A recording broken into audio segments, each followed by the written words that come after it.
the different colors. And I want to bring more balance to that. So the team, the cabinet, Jim, Carrie, Diana, and I have worked intensely at figuring out how we do bring more balance and more focus to each of our areas. So I'm going to talk about that too. I told you I'd be quick, so I'm going to try to be. I'm already long-winded, but so what you're going to do in your departments is you're going to start to analyze belief statements for your departments so that we can combine and make belief statements about our organization. We're going to then do some operational non-negotiables. So in your departments, your directors in the next month of April will be working on this. It's not going to be a day long, let's sit down and do this kind of vision kind of thing. It's going to be just in your regular meetings, just a few minutes out of each one to discuss. But what we'll start with, or what you should be starting with, is a portrait or a profile of an ESC staff member. Your leaders will walk you through, what do you guys think we ask of every employee at our service center, and what do we guarantee we're going to give? So some examples of that, and this is generic, this could be with any organization, but we're going to want you to start that conversation, what you think is asked of you as an employee and what you know you are getting from the service center or expect you should be getting. And that'll develop into what we call belief statements as an organization. So it's across the board. We all have something we believe about this place and we know is true. Examples of this is, the ESC employees should hold high expectations for all work, should commit to their own professional growth, should make efforts to establish positive, impactful relationships with all customers. I'm not going to read all those. Those are examples, and your directors will have these as well too. They have this PowerPoint. But we want you to make them up, not us. And you can pull any generic ones out and streamline them, post them up across the ESC center. But I want to know what you have, and everybody's going to have a chance to have a voice in this. And from those belief statements, I want us to come up with some things that we all agree on to hold each other accountable for. Operational non-negotiables. These are examples of operational non-negotiables that come out of these discussions.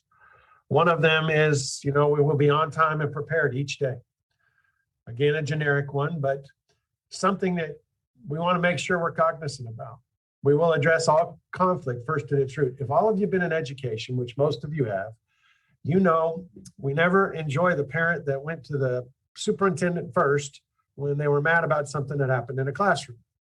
That isn't the best way to solve a problem.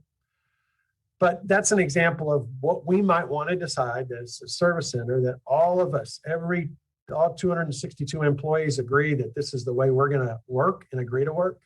We'll practice the one and done on the rule of negative talk. Negative talk is evident in any workplace. And we don't want to tell anybody you can't ever say something bad when you're frustrated or you're dealing with something. But it's how do we stop that from it becoming something that takes down an organization or eats at its core. So again, these are examples. Set high expectations for achievement, model and support ESC rules and policies. But you guys as your departments are going to be making those up. And everybody will be included in these discussions at one time or another. And in the end, April 29th, you can mark it on your calendars. We're going to see what you figured out. I'll have another presentation like this, and it'll show across all the departments and all the organization, what do we believe about our organization and what are our operational non-negotiables. Okay, so next, I want to talk a little bit about the goal setting. Our team of 12 of us worked hard at how do you define loyalty and how do we measure performance and which one's more important. So your leaders will be discussing this with you too. What does loyalty look like in a workplace? How do we measure performance in our department? Because every department's got a different way to measure it. And then how do we set goals about having a good culture, being loyal to one another, the organization being loyal to you, being loyal from department to department, person to person, to our customers. And how do we measure performance? It's easy to say, hey, we're going to increase our ratings in our trainings by 3%. Well, how do you make that work? Well, what does the action plan look like to go with that? So as you get into May and you start to discuss these parts, so April will be about non-negotiable, operational non-negotiables and belief statements. And May will be about your department figuring out what are good goals for me and for us as a department, individually and corporately. And then how do we measure them? What action plan do we put in place to make sure we're doing it? But it starts with the discussion of loyalty over performance. I know everybody here can relate to what an unbelievably loyal employee looks like that may not be performing at the level everybody else is. Or you might have somebody that's this high performer or high program that's high performing that just drains the resources and everything out of an organization that really erodes loyalty or a culture that you're trying to create across the whole building. These are the three statements that we agreed upon as a leadership team that kind of summed it up well. And you'll have copies of these when you go over them with your leadership. But with loyalty comes highest performance. Loyalty tends to encourage everyone to do their best work and perform to their highest standards. Loyal employees will work productively, efficiently. I'm not going to read all those to you because you will get that information later. But I want to say this first and foremost. This isn't because your new leader said we got a loyalty issue or we got a performance issue. It's not about that. It's about us all on the same page as we work through some organizational change and some new structure. That takes me to my next thing. Is, as I mentioned, when I looked at that flow chart, so to speak, that organizational chart, if you look at it on the internet, you can see that it's not really balanced. You can't tell what level some people are, what is the indicators that would say that's a deputy director or that's a coordinator. We're not exactly sure where that all falls. And so we want to bring some balance because it helps us prepare for growth. We've got to have a strategy for preparing for growth rather than year to year say, oh, we need a new position here. Oh, this position's grown a little bit into this. We want everybody to understand our structure. And it's really hard to explain it the way it is. So we've created a new base structure, and you will be kind of working with your department leads to analyze the same stuff within your departments. Your department directors will be talking about what's the better structure for the way we're functioning right now, and that will work for the next 3 to 5 years. So we want to look ahead as we're doing that, and you're going to get, your opportunities to visit with them and make recommendations or open discussion about it. But this is a generic, real broad-based changes that we kind of made.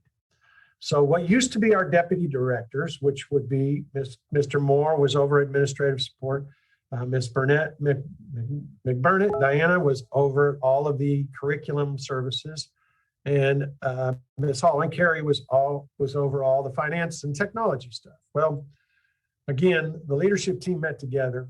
We also saw that there's associate directors and associate deputy directors and assistant directors. It was some titles were very long and hard to figure out where they fit into the system. So we're trying to get it more balanced and more understandable, more transparent for everybody. The first thing we had to clarify is the three groups that lead us. The board of directors that decides everything, and they hired me. They are a driving institution or driving piece to what we do. I answer to them. The school boards and superintendents across this district, we answer to them. We got to provide the services and the programs that they need at the highest level they possibly can. And then the TEA. TEA drives so much of what we do, and you know that. So those three entities lead us through me to everybody else. So we have a cabinet set up of what used to be deputy directors. We're going to call them chief officers now. So Ms. Holland is now the chief financial officer.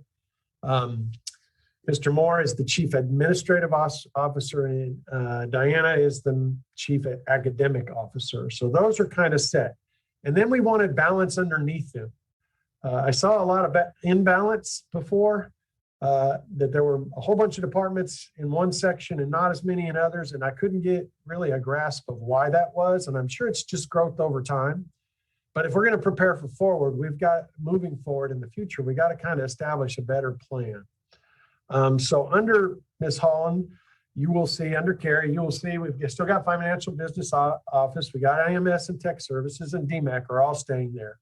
The new piece that used to be under Mr. Heyman, which is what Katie leads right now for us, is human resources and operations. We're going to place them in with our business and technology group because so much of HR and operations fit with what's going on in the finance and the business side of what we do. So that's a little organizational change. Now, this doesn't mean, I want to clarify, this doesn't mean they're moving offices and relocating everybody in the building. That's not, we can have this structure and still stay where we're at for now. But I want to make sure that everybody knows that that's a change. Marketing, print shop, all those services that Katie kind of oversees, they'll be going with her. Some of those things, though, are more around the superintendent and school board administrative piece. So they will be shifting away from Katie and HR and operations and more over to Mr. Moore as the chief administrative officer. So Mr. Moore now, you see he has the school board superintendent programs. We do school board trainings for those of you who don't know that. And we have a lot of superintendent programs, monthly meetings, superintendent's academy, superintendent symposium. Our relationships with our district start with that group. And so we're going to grow our services and focus in that area. And Mr. Moore's heading that up. Head Start has currently been under the administrative piece of this with Mr. Heyman before. So Sonia and staff, you will be staying with Mr. Moore as your overseer. But two new areas, school improvement and leadership and accountability. All that department used to be under Miss McBurney or Diana as the curriculum part. This is our newest department in the organization, and it is growing and evolving, and we have some change going on there. But we know that we need to combine this with our school board and superintendent programs, and we've got to focus on leadership development while focusing on school. So it is shifting over under Mr. Moore. Now, Miss Diana's not going away, so it's not like that communication isn't going to stay there as we establish this program and this department moving forward. We're going to meet with that department and other departments individually just to kind of explain or answer any questions that may be there. But again, your department leads, your chief officers, they can explain these things to you too. Child nutrition has always been a part of operations. And Katie and Ronnie were overseeing that before. We're pulling them out as a standalone, and they're going to work directly under Mr. Moore. So that's a change too. So you've got 4 programs that are under Carrie and the financial officer. We got 4 that are under the administrative officer. And then there are 4 now that are under the academic officer. And you'll see one of these is a big change. Curriculum programs, the curriculum center is all there, federal programs, special ed, they are all staying with Diana. That isn't going to be a change much for them, but we are pulling, and doesn't mean we're moving them in the building, not at this time, but we are officially going to start strategizing and planning with our digital learning people and instructional technology to be a part of that academic side. I met with Liz Walker this week and Barbara, and this is the next step for them. And it's the next step for us to be prepared and be 2 years ahead of the latest and greatest things going on in our region. We have got to step up our expectations and our our integration of technology with what we're doing in curriculum services and special ed and federal programs, all of these areas, they've got to become more intertwined. So that is, now, I'm not telling you that after today, when this is over, Monday, we've started new and this is the way it's going. These are the steps we're going to take, and we're going to check every box and dot every I and cross every T as we go through morphing into this new structure. We don't want to be efficiently into this. We don't expect to be until our ESC days in December of 21. Some of this we're going to start right away, integrating together and working towards transition, but we're not severing any ties as of Monday because you're seeing this new organizational structure.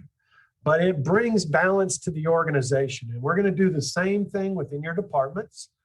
Your leaders will work through how do we bring balance so we understand what each level of employee does, whether you're a specialist, a coordinator, a director, a deputy, whatever the case may be, assistant. We're going to try and, grab this together and make sense out of it so all of us understand it. And we can understand what's happening in the organization, and we can even explain it if we have to. So that's our goal here. This is the first day of being transparent with you on this.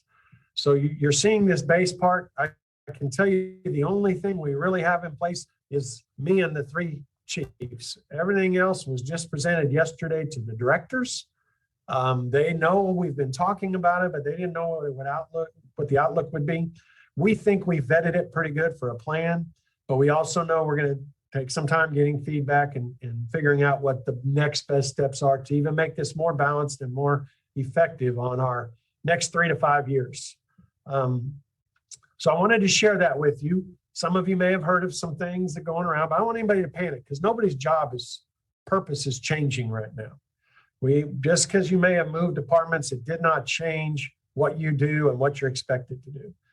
You're still doing the same thing. We're just going to get a better global understanding of each other, other departments, and how we can work together better, and get problem solved and ideas into fruition in a more efficient manner. So that's kind of what this is about. I wanted to make sure you guys know. So the next steps, you'll be working in the month of April with your department heads about, setting up belief statements and non-negotiables, things we're all going to agree to hold each other accountable to. I said yesterday, and I want to say this over and over, but rules without relationships causes rebellion.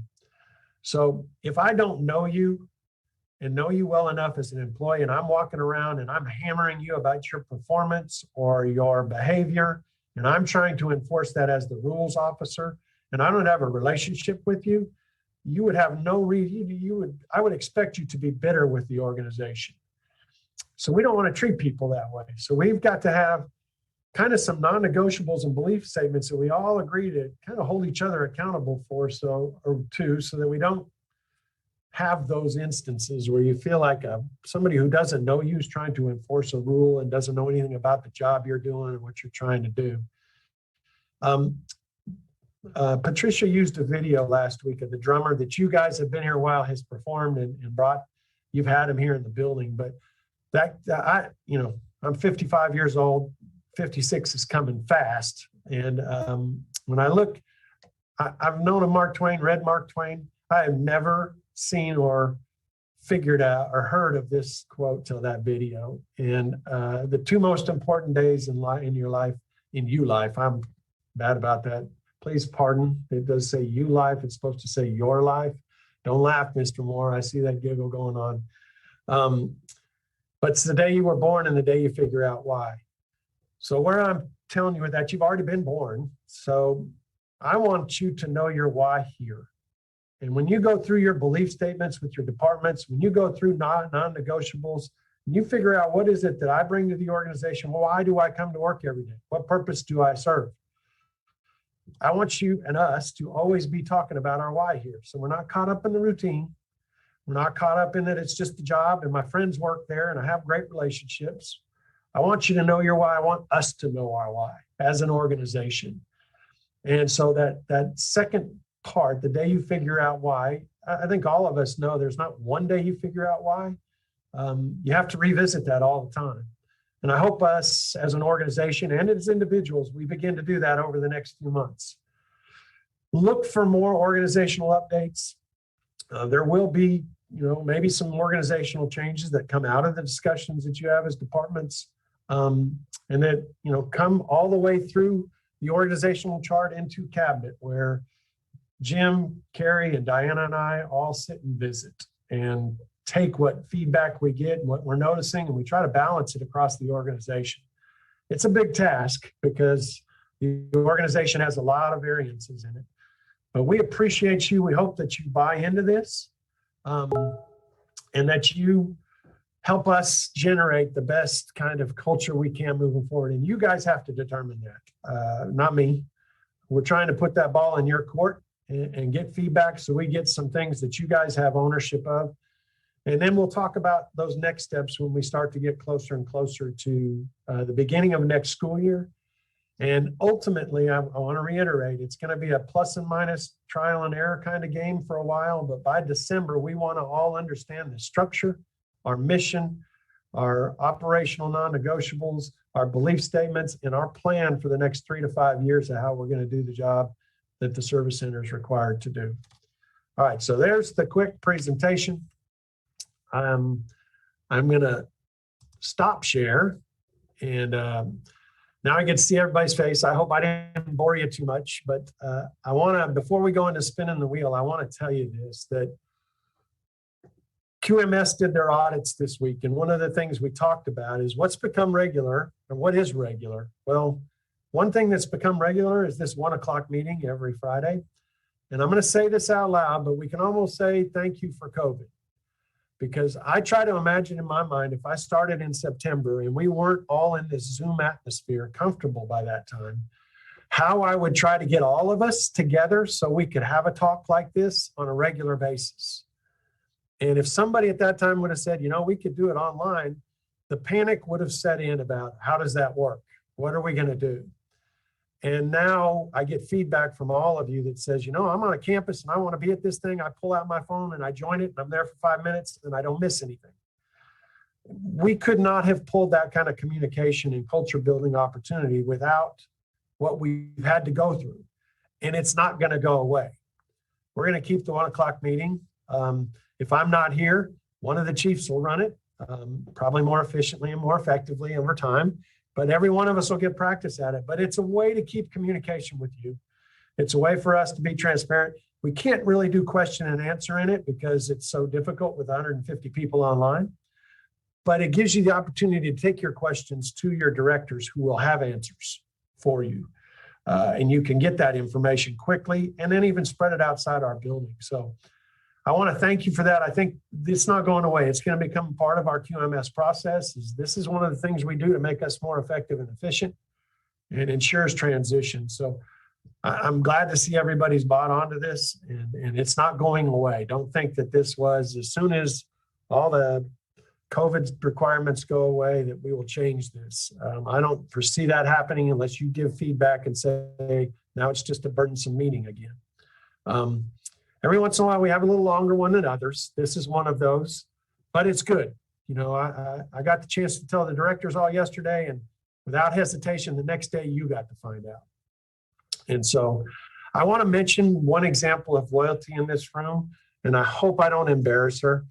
But last week, I was walking the building and, seeing people, and I see the reaction already coming, but Ruby Richardson was working diligently in her office at responding to lots of emails about the vaccine day, as you can imagine.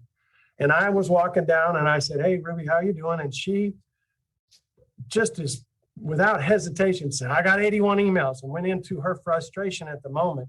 She didn't know it was me. She actually thought it was Paul at the time. But that was so good for me to see. That was loyalty at its best, to see frustration, but she never misspoke. She was very sincere about the job she's doing and the frustrations that come with it.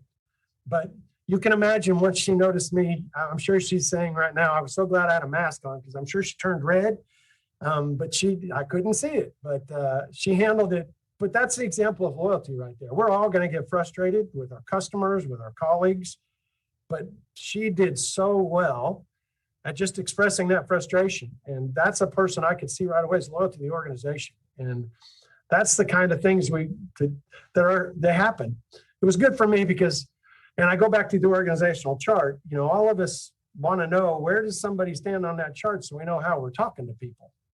Because when it's your colleague on the lower level or the exact level you're on, you're a little more honest and open.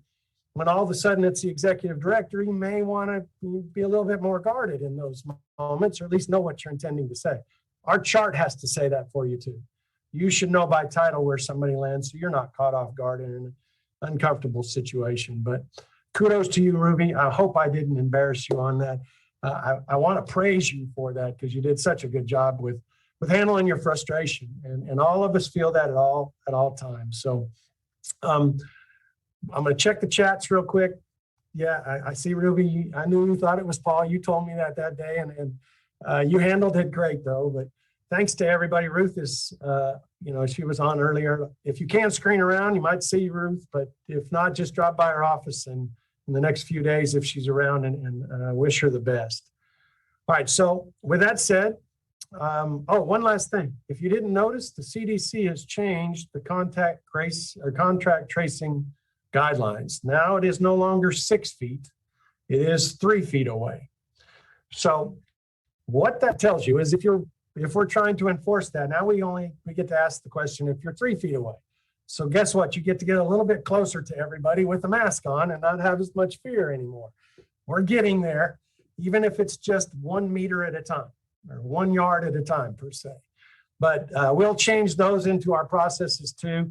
And again, we're still under the same kind of regulations for next month of April. Middle of April, we'll let you know what May looks like and hopefully be able to give some better understanding of when we're back to a little bit more normal behavior. I see there's asking about the elevators. I will answer that question. We'll have Katie. She's out today. So Katie and I will discuss that. I think we'll make some changes to that, but we'll update you on that before next week. So it's not one person at a time in an elevator, but we'll see, but just keep with the same guideline for now. So with that, I am going to share the wheel. First, I gotta get the wheel on my screen. So we're going to spin the wheel for the 2 people that get the spots. Can you see it? Give me a thumbs up if you can see the wheel. All right. All right, for spot number 1, the one closest to the building.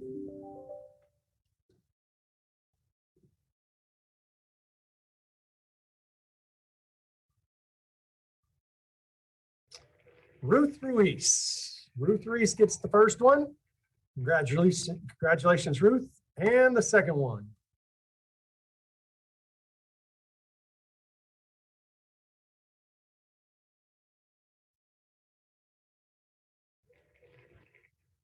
Tambra Everett. Hope I said that name right, but congratulations to both of you. Your spots are next week in those. It's a beautiful Friday out there. I hope that we continue to have some good weather for a while. Don't forget, next Friday is Good Friday. For those of you who are taking a personal day, make sure you've got that with your supervisor and got that all lined up. Those of you that are coming in, it is a jean day. Easter shirt is preferable for those of you that are going to be here. And we will make it a 30-minute early release. I think that might have been in the weekly update as well too. But thank you all for all that you do. Again, if you have questions about anything I presented today, more information will come through your directors at some time. Thank you for the cupcake. I did see that. I'm on a diet here, and I keep getting. Yesterday, I got cake from. I forget who that came from. Sorry if I know it was Katie brought it over yesterday to the office, but somebody had cake, and now I got another cupcake. My exercise regimen isn't keeping up with the food that I'm taking in this building. But Ruth, we wish you the best. Everybody have a great weekend, and we will see you on Monday.